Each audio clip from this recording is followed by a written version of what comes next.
आइए आपका स्वागत करते हैं तैयारी करो के एक नए पॉडकास्ट में। आज का पॉडकास्ट बहुत ही महत्वपूर्ण विषय पर चर्चा करने के लिए बनाया जा रहा है। अभी हाल फिलहाल में ही एक छावा नाम की मूवी का टीजर आउट हुआ है, जिसके अंदर चित्रण जो अभिनेता है वो है आपके विकी कौशल। और बॉलीवुड के अंदर पिछले कई वर्षों के अंदर कई ऐसी फिल्में बन चुकी हैं ऐतिहासिक या इतिहास पे, जो कि एक चर्चा का विषय हमारे लिए बन सकता है। वो विषय क्या है? ऐसे कौन से प्रश्न है जो मूवीज में और इतिहास के बीच में ऐसी विभिन्नताएं क्रिएट करते हैं या ऐसी संभावनाएं क्रिएट करते हैं जो कहते हैं कुछ तथ्य सही है या कुछ तथ्य गलत है। आज के इन्हीं बॉलीवुड के ड्रामा और असली इतिहास के बीच में जो एक पर्दा है जो ऑडियंस को नहीं दिखाई देता, उस पर्दे को दूर करने के लिए मैं आपके सामने या आपके समक्ष प्रस्तुत कर रहा हूं एक ऐसे व्यक्ति को जिस व्यक्ति का इस विषय में बहुत ज्यादा ही अनुभव और बहुत ज्यादा ज्ञान है। तो आइए स्वागत करते हैं हमारे दिलीप सर का। तो सर, स्वागत है आपका इस पॉडकास्ट में। पहली बात तो धन्यवाद सर। हम भी आपको धन्यवाद करते हैं कि आपने अपना समय निकाला और हमारे ऑडियंस के लिए आप आज इस पॉडकास्ट में जुड़े। तो सर, जैसा कि आपको टॉपिक पता है, आज हम चर्चा करने वाले हैं कुछ उन ऐतिहासिक विषयों पर जो शायद हमें बॉलीवुड के चित्रण में देखने को नहीं मिलती। कई सारी ऐसी फिल्में पिछले वर्षों में मैंने देखी हैं, जैसे उदाहरण के तौर पे बाजीराव मस्तानी, पानीपत। तो उसमें हमेशा चित्रण में जो मुझे लगता है कि जो भारतीय सामाजिक चित्रण है, भारतीय योद्धाएं हैं, उनका चित्रण कुछ इस प्रकार से प्रस्तुत किया जाता है जो थोड़ी बहुत कमी दिखाई देती है। तो आज उन्हीं प्रश्नों पर हम चर्चा करेंगे। पहला सवाल मैं आपसे पूछूंगा कि आपके मन में जब आप कोई बॉलीवुड पिक्चर देखते हैं जिसके अंदर भारतीय इतिहास के किसी योद्धा का जिक्र है, तो आपके में पहला ख्याल क्या आता है?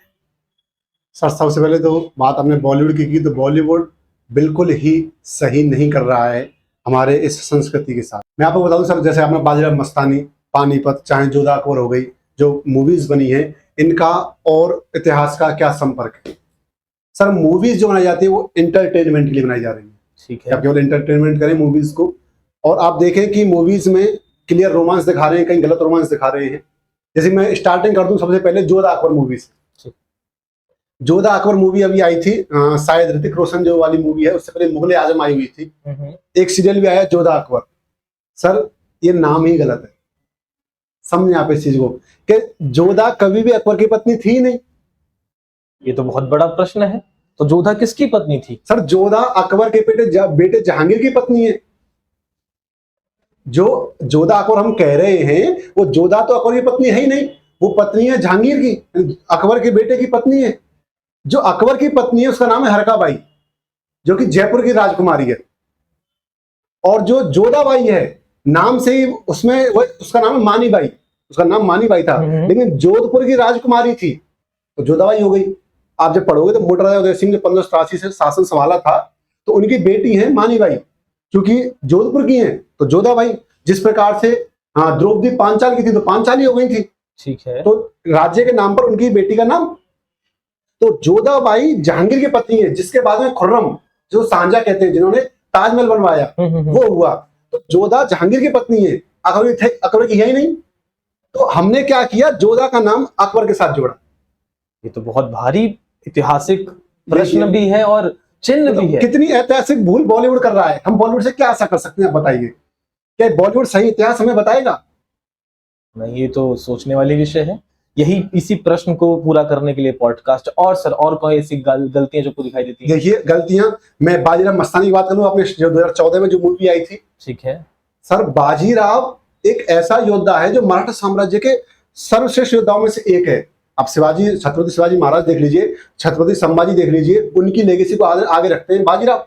इन्होंने एक सपना देखा कि अटक से कटक तक, अटक यानी कि उड़ीसा, कटक यानी पाकिस्तान, अटक से कटक तक भगवा लहराएगा, यानी कि संपूर्ण जो वो है अखंड भारत, जो अखंड हिंदू राष्ट्र है। बाजीराव ने सपना देखा। बाजीराव सर कहते हैं कि 7 फीट का एक योद्धा था और उसका पूरा जीवन घोड़े पर निकल गया था। मतलब वो 41 साल की उम्र में उसकी डेथ हो गई थी। उसने उस उम्र में 41 युद्ध लड़े, वो एक भी नहीं हारा। सर, वो घर पे रहा ही नहीं, उसका पूरा जीवन युद्ध में निकला है। और आप मूवी में क्या दिखा रहे हो कि बाजीराव डांस कर रहा है, मलहारी गाने पे वो डम डम बजा के डांस कर रहा है बाजीराव। सर बाजीराव इतना खतरनाक योद्धा था, कहते हैं कि जब मोहम्मद शाह रंगीला दिल्ली पर राज कर रहा था, तब बाजीराव महाराष्ट्र में था। ठीक है। तो मोहम्मद शाह रंगीला ने यह कहा था कि बाजीराव उसको चलते फिरते हरा देंगे। तो बाजीराव 500 सैनिक मात्र 500 सैनिक लेकर आ गया था और 500 सैनिक उसने दिल्ली को घेर लिया था। मोहम्मद शाह रंगीला की इतनी हिम्मत नहीं हुई थी कि बाजीराव से कुछ कह सके। मैंने ये भी सुना दिल्ली छोड़ के भाग गए थे। मोहम्मद शाह रंगीला दिल्ली छोड़ के निकल गया था, बाजीराव को वो खौफ था। सर जब एक बार मोहम्मद शाह रंगीला ने यह कहा कि मुझे बाजीराव को देखना है कि कौन है आखिर बाजीराव, कि इतना डर क्यों है बाजीराव का, तो बाजीराव की एक पेंटिंग बनाई गई जो कि पीछे से बनी थी। ठीक है। फ्रंट नहीं बनाऊंगा। 7 फुट का एक योद्धा, जैसे आप देखते हो, हाँ आपने मूवी बाहुबली मूवी आपने देखी हो, तो बाहुबली मूवी में जो भल्लाल देव है, तो भल्लाल देव ने जो भूमिका निभाई है बाजीराव की हो सकती थी। सर क्या लगता भल्लाल देव बाजीराव में? वो था बाजीराव कि 6.5 फुट 7 फुट का इंसान। सर रणवीर सिंह मस्ती कर रहा है मूवी में, समझे सर, इसमें रणवीर सिंह गलती नहीं है, उसका काम एक्टिंग करना है, गलती डायरेक्शन की है। तो एक प्रश्न ये भी है, जब मैंने पिक्चर देखी बाजीराव मस्तानी, ऑडियंस ने भी देखी, तो उसमें बाजीराव की जो मृत्यु है वो एंड में मस्तानी बाई करते हुए प्रेम से मृत्यु खा गया, ये सत्य है या फिर ये भी एक ड्रामा है? ये सिर्फ ड्रामा है, इंटरटेनमेंट के लिए है। वास्तविकता क्या है? बाजीराव की मृत्यु कैसी? सर बाजीराव की मृत्यु जो बीमारी से दिखाई गई, मृत्यु उसी बीमारी से ही हुई थी, लेकिन मस्तानी बाई को उसमें फिल्माया क्यों? मूवी चलानी है। सर मूवी इतिहास से तो चलेगी नहीं, जाहिर सी बात है, मूवी चलेगी प्रेम कहानियों से। सर एक योद्धा जिसका सपना हिंदू राष्ट्र बनाना है, अटक से कटकता को भगवा लहरा रहा है, क्या वो प्रेम प्रसंग में मरेगा? ये आप ये सोचें। अब आप ये भी देखिए कि डायरेक्टर कर क्या रहा है, डायरेक्टर गलती कर रहे हैं कि उनको केवल प्रेम कहानी तक सीमित रख दिया। चलिए आपको उसमें देखना है ना, तो उसको देखो जिसने प्रियंका चोपड़ा को, सर एक्टिंग उन्होंने की है। काशीबाई का जो किरदार निभाया है सर, एक्टिंग बहुत काशीबाई जो किरदार, बाकी ये बाजीराव का किरदार मुझे कहीं भी नहीं लगा कि कुछ अच्छा है। अच्छा एक मूवी पानीपत को लेके आ जाते हैं। पानीपत जैसी वाहियात मूवी सर मैंने इतिहास की आज तक नहीं देखी। ये आप अर्जुन कपूर वाली पानीपत की? हाँ, जो अभी जो पानीपत तृतीय युद्ध पे बनी है, ठीक है, जो 1761 में अहमद शाह अब्दाली में मराठाओं के बीच हुआ था, जब मराठा बहुत बड़ी शक्ति थे और दिल्ली को मतलब दिल्ली के अगले राजा मराठा ही होंगे, जो बात चल रही थी। सर इस पानीपत में एक सीन दिया था 12 मिनट का, जो कि बाद में काटा गया, कि सूरजमल जी जो है राजस्थान जो भरतपुर रियासत के राजा थे, कि सूरजमल जी जो हैं वो राजा हैं भरतपुर रियासत के, वो उनके साथ जाते हैं पानीपत युद्ध करने भरतपुर से। ठीक है, अब पानीपत जब वो युद्ध करने जाते हैं तो वहां पर वो जो मराठा हैं होलकर जो हैं उनसे कहते हैं कि यदि तुम मुझे यहां से जीत करके आगरा का किला दोगे तो मैं तुम्हारे साथ युद्ध करूंगा। ये फिल्म में फिल्माया गया है, क्लियर बिल्कुल एकदम ठीक है। ये पहले फिल्म में आया भी था, बाद में कट किया गया इसको, कि यदि तुम ऐसा करते हो मुझे आगरा का किला देते हो तो मैं आपके साथ युद्ध करूंगा, नहीं तो मैं जा रहा हूँ। सर ये बड़ी बेहद वाहियात बात है।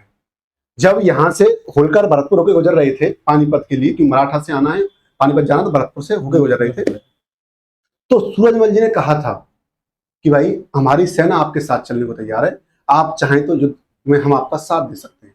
लेकिन होलकर ने बिल्कुल क्लियर मना किया था, राव होलकर ने, कि नहीं हमें किसी का साथ नहीं चाहिए। क्यों? क्योंकि मराठा एक बहुत बड़ी शक्ति थे उस समय पर, आप समझे, मराठा एक बहुत बड़ी शक्ति थे। उन्हें यह था कि हमसे कौन जीतेगा, क्योंकि लगातार युद्ध जीतते आ रहे हैं मराठा, और 1761 तक मराठा ऐसा था दिल्ली पर अगले मराठा ही होंगे। तो पहुंचे वहां पर, लेकिन दिखाया क्या गया कि सूरजमल ने कह दिया कि भाई यदि आप मुझे आगरा किला नहीं देंगे तो मैं नहीं जाऊंगा। सर सूरजमल इतने बड़े राजा थे उस टाइम पर कि आगरा किला वो अगले ही दिन चाहे तो अटैक करके जीत सकते थे। जब वो दिल्ली से आकर के दिल्ली का गेट तोड़कर उनके बेटे ले जा सकते हैं, तो आगरा किला कोई बड़ी बात नहीं। उस समय दिल्ली इतना स्ट्रॉन्ग था नहीं, 1761 में दिल्ली इतना स्ट्रॉन्ग था ही नहीं, ये था। लेकिन ये भी दिखाया गया कि सूरजमल ने आगरा के किला के लिए युद्ध से पीछे हट गए। जबकि सर इतिहास ये कहता है, आप इतिहास पढ़ेंगे तो आप देखेंगे, इतिहास ये कहता है कि जब वहां से सेना लौटी हार करके मराठाओं की, तो कम से कम 50,000 लोग क्या थे, घायल थे। सर 2.5 महीने भरतपुर उनकी सेवा की गई। जब तक वो सही नहीं हुए, अपने खर्चे पर सूरजमल जी को रखा, उनकी सेवा की, जब वो ठीक हो गए तो उन्हें महाराष्ट्र रवाना किया। और ये ऐतिहासिक पृष्ठभूमि तो किरदार में, पिक्चरों में कहीं दिखाई नहीं जाती। और सर आप ये देखें कि राव होलकर एक बहुत अच्छा कैरेक्टर था, लेकिन हमने क्या दिया कि संजय दत्त को तो बनाया हमने अहमद शाह अब्दाली, और उनके सामने सर क्या ये कहीं टिकता है अर्जुन कपूर। राव होलकर एक मराठा सैनिक 7 फुट का एक इंसान हो, जिसमें एक दम हो, मतलब लगे कि संजय दत्त के सामने कोई खड़ा है। आप इसी मूवी में उठा लो, पद्मावत मूवी, मैं यहीं से लिंक कर रहा हूँ सर। पद्मावत जो मूवी है उसमें आप देखें खिलजी का इतना तगड़ा फिल्माया गया है खिलजी को कि रतन सिंह कुछ लग ही नहीं रहे।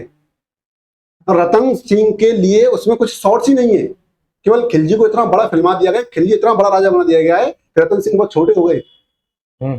सर रतन सिंह की वो प्रभुताई थी कि उसने, उसका जो सैनिक थे, मतलब उनके सेनापति थे गोरा और बादल, गोरा सेनापति थे, उनका भतीजा बादल थे। सर दिल्ली जहां जो खिलजी का गढ़ है वहां गए, 700 मात्र 700 सैनिक, और राजा को छुड़ा के ले आए। इतनी बड़ी सेना का राजा, और केवल आप दिखा रहे हो कि खिलजी के सामने एक डरा हुआ बच्चा दिखा रहे हो आप उन्हें। मतलब ये बॉलीवुड क्या इंसाफ कर रहा है एक संस्कृति के साथ। ये एक बहुत बातें जो आपने बताई, ये गहन सोचने पे हमें विचार करती हैं। जैसे अगर मैं ये मानता हूं कि जो ये फिल्म है, जो चित्रण है, चलचित्र है हमारे, चाहे वो किसी भी माध्यम के हो, ये एक समाज के अंदर ज्ञान का सागर भरते हैं।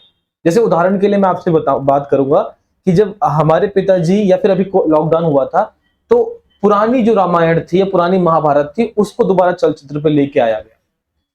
और कई सारी ऐसी बातें हैं जो मॉडर्न महाभारत और रामायण में जो हम जानते हैं वो शायद उन सीरीज के माध्यम से ही जाने हैं। मेरे ख्याल से अधिकतर ऑडियंस ऐसी होगी जिन्होंने शायद कभी महाभारत या रामायण नहीं पढ़ी, उसको देखा सीरीज से, हिट नाटकों से या पिक्चरों के माध्यम से।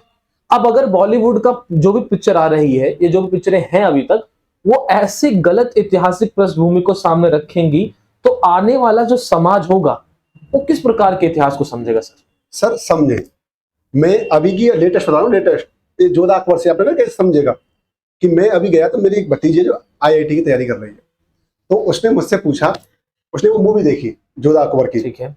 तो अकबर को बहुत महान दिखाया गया है, मतलब एक स्मार्ट बंदा ऋतिक रोशन, एक 6.5 फुट का 6 फुट का बंदा, अब वो अकबर है, और उसकी पॉलिसी बहुत अच्छी दिखाई गई है कि अकबर एक बहुत महान शासक था और हिंदुओं के लिए उसने बहुत अच्छे काम किए, सब दिखाया।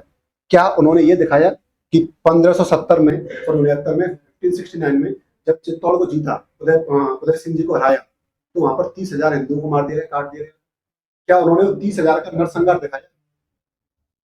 सर वो बच्ची मुझसे ये कह रही है कि जोधा अकबर, कि Jodha is the lover of Akbar, Jodha is the lover of Akbar. अच्छा, समझिए इस चीज को। ये कहानी से, फिल्मों से, नाटक से, एक नाटक बहुत लंबा चला जोधा अकबर, यदि आपने देखा हो तो आप सबने ऑडियंस ने भी देखा होगा। जोधा अकबर बहुत लंबा चला, तो उसमें दिखाया गया कि जोधा उसकी पत्नी थी और वो हिंदुओं के लिए बहुत अच्छा था अकबर।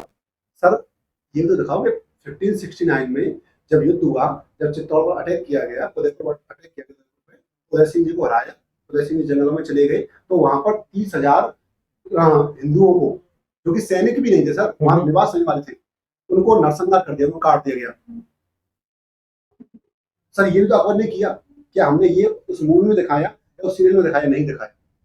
हमने केवल अकबर को महान दिखाने की कोशिश की। अकबर महान कैसे हो सकता है सर? आप 30,000 व्यक्तियों का नरसंहार कर देते हो, आप महान कैसे हो सकते हो? कैसे महान नहीं हो सकते? जो कि सेना भी नहीं है, जो कि सेना भी नहीं है, केवल वहां रहने वाले निवासी हैं, उनका आप इसी नरसंहार हो कि आप जीते हो। ये तो क्रूरता की एक कहानी हो गई। लेकिन अगर आप देखें सर, अगर जैसे आपने अकबर की बात करी तो उससे संबंधित एक और प्रश्न है। अगर मैं किसी भी विद्यार्थी से बात करता हूं, अपने खुद के विद्यार्थियों से, या मैं जनता से भी सवाल पूछता हूं कि अगर आप इतिहास में कुछ युद्ध के बारे में जानते हैं तो शायद आपको वो युद्ध याद होंगे जिसमें आपने मुगलों का लड़ाई देखी होगी। लेकिन मेरे ख्याल से मेरे भी अंदर एक चीज है कि जब भी मैं कभी इतिहास पढ़ता हूं तो मेरे मन में सबसे पहले जो ये मुगल राजा होते हैं, चाहे ये अकबर हो गए, बाबर हो गए, या उनसे उनके बेटे हो गए हुमायूं, हमेशा ये दिल्ली सुल्तान या मुगल, इनकी कहानियां हमें बहुत ज्यादा पहले दिखाई जाती हैं। इनके लिए बहुत सी चीजें हैं। लेकिन मैं मानता हूं कि जब बाबर ने भारत पर आक्रमण किया तो उस समय एक राजा थे राणा सांगा नाम के, उन दोनों के बीच एक युद्ध हुआ था। उसमें मेरे ख्याल से राणा सांगा भारी पड़े थे बाबर पे। फिर उससे पहले जब दिल्ली सुल्तान थे भारत के अंदर, तो जब मुगलों ने या फिर अरबियों ने आक्रमण किया तो सिंध के राजा दाहिर का नाम आता है चित्रण में, बप्पल रावल का नाम चित्रण में आता है। लेकिन अगर मैं किसी विद्यार्थी से, अपने ऑडियंस से पूछूं कि आप दो बातें बप्पल रावल के बारे में, राजा दाहिर के बारे में, या फिर राणा सांगा के बारे में, या राणा प्रताप के बारे में, उनके बेटों के बारे में लिख देंगे तो नहीं मिलता। लेकिन वहीं अगर मैं चित्रण बनाने को बोलूं तो दिल्ली सल्तनत के 5 वंशों को, मुगल के सारे बादशाहों के नाम बच्चों को रटे हैं। ऐसा क्यों है सर? ये एक प्रश्न है बहुत बड़ा। सर प्रश्न होना भी चाहिए, गलती इसमें बच्चों की बिल्कुल भी नहीं है। फिर गलती किसकी है? सर हमारी हिस्ट्री को उसी हिसाब से लिखा गया है कि जहां पर मुगल युद्ध जीते हैं उनका तो मेंशन है, जहां मुगल हारे उनका मेंशन ही नहीं है। जैसे कि सर आप हल्दी घाटी को बहुत ज्यादा वो दिखाते हैं। हाँ, हल्दी घाटी हुआ प्रताप के अकबर के बीच, ठीक है, 1576 में हुआ। और जो रिजल्ट आया, रिजल्ट जो है पहले दिखाते थे हिस्ट्री में, तो दिखाते थे कि अकबर उसको जीता है, ठीक है। फिर धीरे धीरे उसका ज्ञान और हुआ तो कहने लगे अकबर और प्रताप दोनों में से कोई नहीं जीता, वो बीच में छूट गया, मतलब उसके संधि नहीं हुई लेकिन छूट गया, ना ये जीता ना वो जीते। अब जब हिस्ट्री और देखी गई तो पता चला कि प्रताप उस युद्ध को जीते हैं, ठीक है। मतलब हिस्ट्री कितना गलत पढ़ रही है। अकबर जीता है, फिर उसके बाद मीडिया में आया कि कोई नहीं जीता, अब आया कि प्रताप जीते। सर आपको 1576 याद है कि आपको 1582 1582 याद है, देवर का युद्ध, जहां पर प्रताप के बेटे अमर सिंह ने पूरी सेना काट दी थी मुगलों की। सब देवेर के युद्ध में प्रताप के बेटे अमर सिंह ने पूरी मुगलों की सेना काट दी थी। देवेर का युद्ध 1582, ऑनेस्टी मैंने नहीं सुना भाई आज तक। फिर सर इस युद्ध में, सर इस युद्ध में हुआ क्या कि क्योंकि दशहरा है, दशहरा की प्रथा क्या होती है हमारे यहाँ, आपको बता दूं करवा चौथ जो त्योहार है वो स्पेशली राजस्थान का, ठीक है, अभी मनाने लग गए लोग कहीं भी, वो ठीक है। जैसे आप गणेश चतुर्थी जो त्योहार है वो महाराष्ट्र का है, जी बिल्कुल, साउथ का है, लेकिन अब हम भी मनाते हैं। तो ये क्या था, जैसे दशहरा होता है ना, तो हम शस्त्र पूजा करते हैं राजस्थान की, शस्त्र की पूजा होती है। और जब शस्त्र एक बार बाहर आता है तो कहते हैं जब तक उसका खून नहीं लगेगा ना, और तब तक वो अंदर नहीं जाएगा। तो पहले क्या करते, दशहरे के बाद जैसे हथियार पूजन होगा, हथियार बाहर आएंगे तो उनको युद्ध करना अनिवार्य था। वो छोटे मोटे वो युद्ध चल रहे उनको निपटा देते थे, ठीक है। तो अब हथियार बाहर निकले दशहरे पे 1582 में। अब हुआ, आप देख रहे हो दशहरे के बाद आती है करवा चौथ, हाँ, वो इसलिए रखी जाती है कि हमारे पति युद्ध पर गए हैं, उनकी आयु लंबी हो, वो वापस सकुशल लौट कर आए और हमारे साथ में, इसलिए करवा चौथ का त्योहार ये स्पेशली राजस्थान का त्योहार है। इसकी रीजन क्या है कि दशहरे के बाद राजस्थान के योद्धा अपने शस्त्रों की पूजा के बाद युद्ध करने जाते थे, ये अनिवार्य था। ऐसा हुआ, अब ऐसा ही मेवाड़ में हुआ, शस्त्रों की पूजा की गई तो उन्हें युद्ध भी करना था। तो सर मुगलों की जो छावनी थी वो दिवेर में लगी हुई थी, दिवेर भीलवाड़ा में एक जगह आती है, राजस्थान में भीलवाड़ा की जगह दिवेर आता है, वहां छावनी थी और सबसे स्ट्रॉन्ग पॉइंट था उस टाइम मुगलों का, ठीक है। तो वहां पर युद्ध किया गया और सर प्रताप नहीं गए, अमर सिंह ने, बेटे उनके बेटे, सर उनके बेटे, मैं बता दूं अमर सिंह महाराणा प्रताप से भी बड़े योद्धा थे बहुत। यदि समझे, अमर सिंह जी ने अपने जीवन में मात्र 17 लड़े, ठीक है, और 17 के 17 जीते। 1597 में हाँ प्रताप जी की मृत्यु हो जाती है, महाराणा प्रताप की, ठीक है। फिर आते हैं उनके बेटे अमर सिंह, वो आगे लेके जाते हैं और जहांगीर से लगातार युद्ध करते हैं। पहले अकबर से 5 तक करते, 1605 तक अकबर की मृत्यु होती है, फिर जहांगीर से करते हैं। 15 में जाके संधि होती है, वो संधि अपने बेटे करण सिंह के कहने पर करते हैं, ठीक है। उसके बारे में डिटेल में बात करेंगे। लेकिन सर ये देखें कि हमने कभी अमर सिंह की बात ही नहीं, वही यही तो बात है सर। मतलब यदि कह सकते हैं कि एक लाइन बहुत अच्छी है कि यदि प्रताप एक बरगद का पेड़ है, बरगद का, क्योंकि उन्होंने अच्छे काम किए। प्रताप योद्धा तो थी, साथ में जो मानवता मनुष्यता जो थी, ह्यूमैनिटी जो थी, वो बहुत ज्यादा थी। दुश्मनों को माफ कर देना, या फिर दुश्मनों के जो स्त्रियां हैं उनको छोड़ देना। एक बार अमर सिंह जी पकड़ ले आए थे स्त्रियों को हरण करके, उन्हें सकुशल पहुंचाया, ये उनमें मानवता, मतलब राजा के साथ महान व्यक्तित्व थे। तो यदि कहते हैं कि एक बड़े पेड़ के छोटे पेड़ की कोई वैल्यू नहीं सोचता, तो वो अमर सिंह थे। अच्छा इस बात को रिलेट मैं यहाँ कर लूं कि शिवाजी के बेटे संभाजी, हाँ, तो शिवाजी एक बहुत बड़ा पेड़ थे, उनके बेटे संभाजी उनसे निपुण योद्धा थे। सर शिवाजी की डेथ होती है, छत्रपति शिवाजी महाराज की डेथ होती है 1681 में, ठीक है। मात्र 23 साल के संभाजी तुरंत राज ग्रहण करते हैं और दूसरे छत्रपति बनते हैं और तुरंत औरंगाबाद जीत लेते हैं। औरंगाबाद गढ़ है औरंगजेब का गढ़ था औरंगाबाद, सबसे ज्यादा खजाना वहीं था औरंगजेब का। और सर औरंगाबाद जीत लेते हैं, वहां से खजाना लेते हैं, जो कि मराठा साम्राज्य चलाने के लिए बहुत ज्यादा था, ठीक है। संभाजी 9 साल की उम्र में शिवाजी के साथ महाराष्ट्र से और कहाँ आते हैं, आगरा आते हैं। जब पुरंदर की संधि होती है 1665 में, उनके साथ आते हैं। सर 9 साल का बंदा घोड़े पर, पहले रेल तो था नहीं, बस तो था नहीं, घोड़े पर आता है 1250 किलोमीटर, 9 साल का बच्चा। तो कितनी बड़ी बात रही होगी।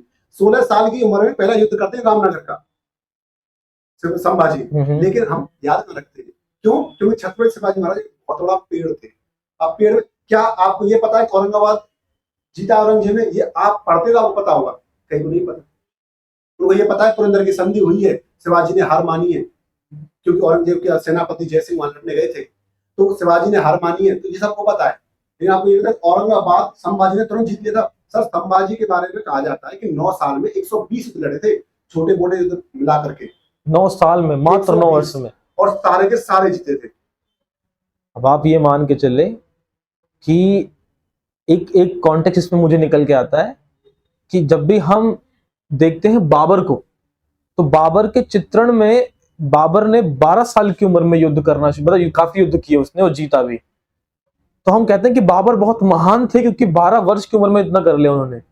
12 से पहले 11, 11 से पहले 10 और 10 से पहले 9, मात्र 9 वर्ष की उम्र में आप बता रहे हैं कि संभाजी महाराज ने 112 युद्ध लड़े हैं। नहीं सर, वो 9 साल के अंतराल में, अच्छा 9 साल के अंतराल में, 9 साल में, जब 9 साल के थे तब वो महाराष्ट्र से आ रहे थे पुरंदर की संधि के आधार पर औरंगजेब के पास, शिवाजी और संभाजी। अच्छा, अपने रूलिंग के पीरियड में 9 साल में उन्होंने 120 युद्ध और जीते सारे। एक भी नहीं आ रहे सर, एक भी सर। एक अमर सिंह है महाराणा प्रताप के बेटे, एक शिवाजी के बेटे संभाजी है, और एक है बाजीराव, जो अभी हम जिक्र कर रहे थे, जो बाजीराव मस्तानी मूवी बनी है।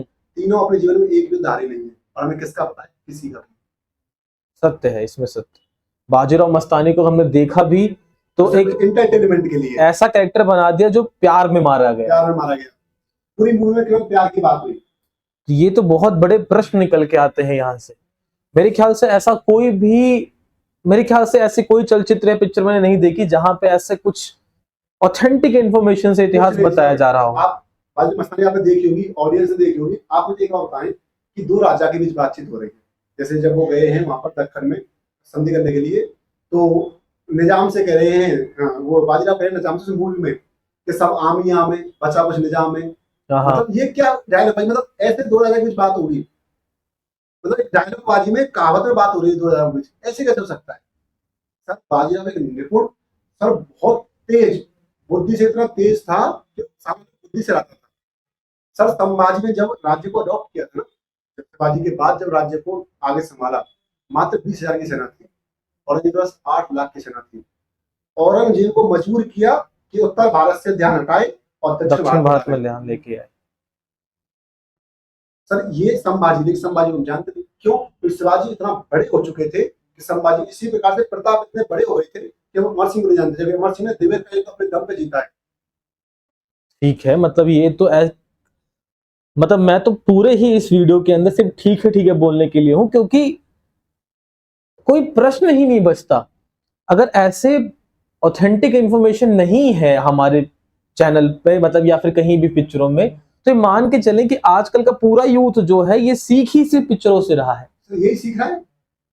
समझे कि बच्चे, जैसे मैं किसी से बात करता हूँ तो मुझसे ये कह देते हैं, अभी मैं बता दूं कि जब मैं कहता हूँ राजस्थान की ये कहानियां हैं कि क्या किया राजस्थान वालों ने, राजस्थान वाले ये पॉलिसी गलत करते थे कि तलवार एक दूसरे के हाथ में। सर मैं आज की बात दे रहा हूँ, आप आज की बात दीजिए कि आपके किसी और की लड़ाई हो गई, ठीक है, अब आपको वो 10 बंदे ला के पीट के चला गया, ठीक है, आप किसी और से मिले तो आपने कहा कि भाई क्या हुआ कि 10 बंदे ला के पीट गया। आज मैं इस समय बात कर रहा हूँ जब छल और ये सब चल रहा है सब कुछ, मैं तब की बात नहीं करता, ये तो आज से 500 साल पहले की बात, बहुत पहले की बात है, अब की बात कर रहा हूँ। तो सामने क्या कहता है, अरे वो काय करते 10 लेकर आए, उस चेयर है हमारा, अकेला लड़के आए हैं। जैसे आपने 10 लेकर किसी पीट दिया, क्या कहते हैं कि झुंड में कुत्ता भी सिर होता है, तो पीट दिया तो क्या कर लिया। मतलब समझे, आज भी हम मर्यादा को बीच में ला रहे हैं। सर उस टाइम में मर्यादा कितनी रही होगी? तो आजकल के लड़के जो नए नए आ रहे हैं वो ये कह रहे हैं कि प्रताप गलत था। कि क्यों गलत था? कि उसने सामने वाले को हथियार दे दिया। अरे भाई ये पॉलिसी है।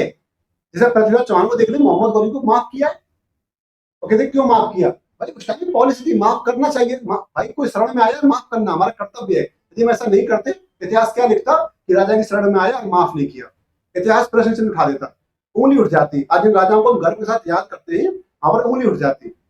आप ये चीज देखें, आज हम प्रेजेंट में भी ये बात जब देखते हैं, जब हम घर जाके बोलते हैं किसी को कि यार तू 10 लोग लेके उसको एक मार गया, तेरे को शर्म नहीं आई, तेरी मर्यादा नहीं, तेरे अंदर नैतिक धर्म नहीं है। आज ये बात कर रहे हैं, 500 साल पहले कितना रहा होगा। और ये तो आम घर की बात है। राजा तो बहुत बड़ा एक व्यक्ति है, उसके लिए तो व्यक्ति तो नैतिकता सबसे प्रश्न है। मैं बता दूं 1971 में जब बांग्लादेश हमने आजाद कराया तो 93,000 लोगों ने सरेंडर किया। इंडिया पर, हाँ हाँ हाँ। क्या हमने पाकिस्तान को उठा लिया, छोड़ा नाम नहीं उनको? ये तो मानवता है, हमने छोड़ा ना उनको। और लोग कहते हैं कि राजस्थान के राजा ने गलत किया, तो कैसे गलत कर दिया? एक मतलब आपने इस बात को कह के एक भूमिका दी है और एक पृष्ठभूमि तैयार की जाए कि हमारे जो व्यूज हैं वो थोड़े बदले। अधिकतर लोग यही कहते हैं कि वो माफ किया, लेकिन एक ये भी तो नजरिया देखने का कि एक राजा अगर किसी को माफ कर रहा है तो उसका व्यक्तित्व है बहुत बड़ा। ये अच्छा उदाहरण दिया 1971 में जब सेनाओं ने सरेंडर किया तो हमने किसी को मारा नहीं, हमने उनको जाने दिया। अब कल को पीछे आके धोखे से मार दे वो बात गलत होगी। सर वो उनका धर्म है। धर्म है। सर पाकिस्तान के हमारे सैनिक को नहीं मारता, खूब मारता है ना, हम चाहे तो उनके मार सकते थे, लेकिन ये हमारे अंदर से नहीं निकलती ना सर। ये हमारे अंदर पॉजिटिविटी है, ये हमारा मानवता है, ये हमारी ह्यूमैनिटी है। जैसे एक मतलब मैंने भी 1-2 दिन पहले एक रील देखी थी, मुझे उस अध्यापक का नाम नहीं याद आ रहा, तो शायद वो बात कर रहे थे खालिस्तान के मुद्दे को लेके। तो उन्होंने कहा कि भारत के कल्चर से मैच नहीं खाता पंजाब, तो खालिस्तान की मांग कर रहे हैं। इस्लाम नहीं मैच करता था इसलिए पाकिस्तान की मांग हुई है। उस व्यक्ति ने एक बहुत अच्छी बात कही थी कि जो गद्दारी होती है ये खून में नहीं मिट्टी में होती है। मिट्टी में होती है, बिल्कुल सही बात की सर। तो ये जानना चाहूंगा कि ये क्या तात्पर्य है इसका कि गद्दारी खून में नहीं मिट्टी में क्यों? मतलब तात्पर्य ये है कि आप देखें कि जब भी अलगाववाद की बात छिड़ती है तो कश्मीर से छिड़ती है, पंजाब से अफगानिस्तान करते हैं, कश्मीर से अलग करते हैं। फिर एक तथ्य आता है कश्मीर पंजाब में खालिस्तानी समर्थक कर रहे हैं, वहां पाकिस्तान समर्थक है कश्मीर में, इधर थोड़ा सा चीन की तरह लद्दाख में भी थोड़ा कर देते हैं चीन वाले। हाँ जाहिर सी बात है। फिर बात आती है सर वो बॉर्डर पे इसलिए कर रहे हैं, राजस्थान बॉर्डर पे नहीं है क्या? तो आप देखो राजस्थान की पूरी सीमा पाकिस्तान से लगती है। बिल्कुल बिल्कुल बिल्कुल। क्या आपने आज तक राजस्थान के किसी भी मतलब इतिहास में अब नहीं रहा हूं, आप उठा लो 712 ईस्वी से इतिहास है राजस्थान का बप्पा रावल से, और आज टुडे जो बात कर रहे हैं टिल, क्या आपने एक बंदा सुना जो राजस्थान वाला करना चाहता हो भारत से? हाँ एक मूवमेंट ऐसा हो राजस्थान में चलाओ कि हमें भारत से अलग होना है, हमें पाकिस्तान सामने बॉर्डर पर, तो हम भी है। लेकिन सर राजस्थान शुरू से ही मिट्टी में गद्दारी नहीं है सर, मिट्टी हमें सिखाती है कि हम सर जब भारत में विलय हो रहा था तो सबसे पहले राजस्थान की रियासतें 3-4 दिन में ही विलय हो गई थी, ज्यादा मेहनत नहीं थी। हम कश्मीर की तरह अड़े नहीं, हमने हाँ जो गुजरात है जो जूनागढ़ की रियासत उसकी तरह नहीं अड़े, हम हैदराबाद की तरह नहीं अड़े, जबकि हमारी रियासतें बहुत ज्यादा थी। सर मेवाड़ की रियासत आज भी वहां का दिल्ली नहीं आता। आप समझे जब अजीत सिंह जी दिल्ली आ रहे थे अपना वो लेने के लिए, वो अवार्ड लेने के लिए, तो वहां पर केसरी सिंह बारट ने लगा चेतावनी चुनौतियां कि तुम कैसे जा सकते हो, कि तुम्हारे आज तक पूर्वज दिल्ली नहीं गए, तुम दिल्ली कैसे जा सकते हो। जब भोपाल सिंह जी को राजप्रमुख बनाया गया तो ये कहा गया था कि भाई आपको नहीं बना रहे, जयपुर के राजा को बना रहे हैं राजप्रमुख, मतलब राजप्रमुख। उन्होंने कहा भाई मैं बनूंगा, मेवाड़ राजस्थान की सबसे बड़ी रियासत है। उन्होंने ठीक है आपको राजप्रमुख आपको महाराज प्रमुख बनाते, लेकिन आप बुजुर्ग हैं, आप दिल्ली कैसे आएंगे? तो भोपाल सिंह जी ने कहा था कि दिल्ली नहीं आएगा, मेवाड़ का राजा दिल्ली नहीं आएगा, दिल्ली मेवाड़ के पास आएगी, दिल्ली मेवाड़ के पास आएगी। आप अजीत सिंह देख लीजिए, अजीत सिंह जी आ रहे थे फिर वापस लौट गए, उन्होंने भाग नहीं लिया क्योंकि वहां लिखा गया कि भाई तुम कैसे जा सकते हो, तुम्हारे पूर्वज नहीं गए। तो सर राजस्थान की जो मिट्टी है ना, उस मिट्टी में गद्दारी नहीं है। राजस्थान से आपने आज तक लगाव की बात, मेवाड़ एक बहुत बड़ी रियासत थी, जयपुर एक बहुत बड़ी रियासत थी, जोधपुर एक बहुत बड़ी, जोधपुर तो सबसे पास आता है पाकिस्तान के। सर आज तक हमने अलगाव देखा कि जोधपुर ने एक बार कहा पाकिस्तान में मिलना है। सर एक सिंगल बंदा, जबकि ऐसा नहीं है कि मुसलमान नहीं है, राजस्थान बॉर्डर पर मुसलमान है, राजस्थान बॉर्डर पे पंजाब सरदार भी है, सिख भी है, लेकिन दोनों में से किसी ने आज तक ना खालिस्तान के लिए बोला ना पाकिस्तान के लिए। क्यों? क्योंकि मिट्टी, सर मिट्टी में होता है गद्दारी, और हमारी मिट्टी में क्या है सर, मिट्टी में देश को एक रखने की वो है। हम देश का कभी भी अभिनंग थे, हम आज भी अभिनंग है, और जब तक देश रहेगा तब तक हम अभिनंग ही रहेंगे। राजस्थान से कभी भी अलगाववाद की भावना नहीं आ सकती। ये तथ्य आपने बहुत अच्छा है बताया, और ये शब्द को बहुत बाखूबी समझाया आपने कि गद्दारी मिट्टी में होती है और खून में नहीं, एक तरीके से।